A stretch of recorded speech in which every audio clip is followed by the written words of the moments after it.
za první války. Ty původní zvony poté nahradily další nové zvony. Byly to zvony Matka Boží a svatý Václav. Matka Boží byl zvon vážící 1134 kg a svatý Václav vážil 641 kg. A ty spolu se zvonkem Panna Mária, který byl kvíráčkem a který na své vlastní náklady pořídil tehdejší farář František Náhlovský. Bohužel přišli v Niveč během druhé války a byly 24. března 1942 sejmuty a rozstaveny na ty nebohulibé vojenské účely.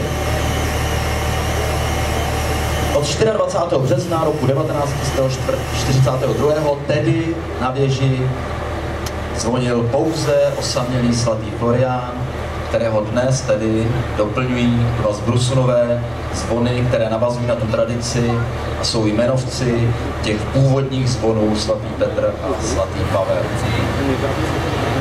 A pojďme si přát, ať zvoní alespoň tak dlouho jako svatý Florián a ať nepřijde do cesty těmto zvonům taková nemilá událost, jako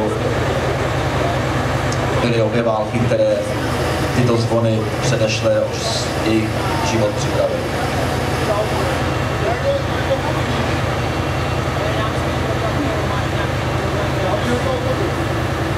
Zatímco sledujete zavěšování zvonů, já vás připravím na to, co bude následovat, protože samozřejmě takováhle událost si žádá řádnou oslavu. Ta oslava bude probíhat celý den, celé odpoledne až do pozdních večerních, nebál bych se říci brzkých ranních hodin tady na Hosíně, takže kdo máte dost sil, samozřejmě jste srdečně zváni na celé to bujaré veselí. Nicméně tomu ještě bude předcházet mše svatá, která bude probíhat prostě od 11. hodiny, ale už od hodiny 12. bude otevřeno tržiště, na kterém začne ve 2 hodiny program. Připomenu, už jsem říkal, čekají vás hudební vystoupení rozličných žánrů, čeká vás kejklířské vystoupení, představení o princi Bajajovi, podání teatru Víti Marčíka. Pro děti připraven úžasný svět her divadla Studna ve farní zahradě. Zde v kostele je připravena výstava fotografií z historie kostela a z historie a života obce. Samozřejmě další atrakcí pro děti bude pohádkový kolotoč, na kterém se budou moci povozit, který provozuje pan Marčík mladší. A o zábavu v těch prolukách mezi jednotlivými programy se vám bude starat například flašinetář. Je k dispozici celá řada velikých laskomy na dobro, pečou se selátka, hostinské dobroty mají svůj vlastní stánek, já ty sladkosti včera všechny viděl. Je to neuvěřitelná přehlídka kulinářského umění místní hospody, takže si nenechte ujít určitě.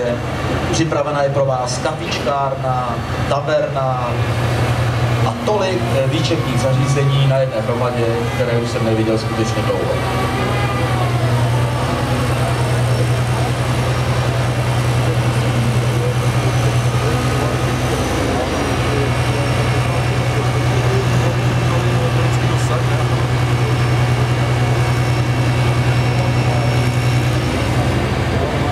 Dámy a pánové, a ke mně doputovala zpráva, že tomu vyzdvihování zvonů už přihlíží náš vzácný host, pan kníže Karel Schwarzenberg. Jehož rod, jak jsem říkal, si tak významně zasloužil jak o stavbu zdejšího chrámu, tak po celá léta o jeho chod.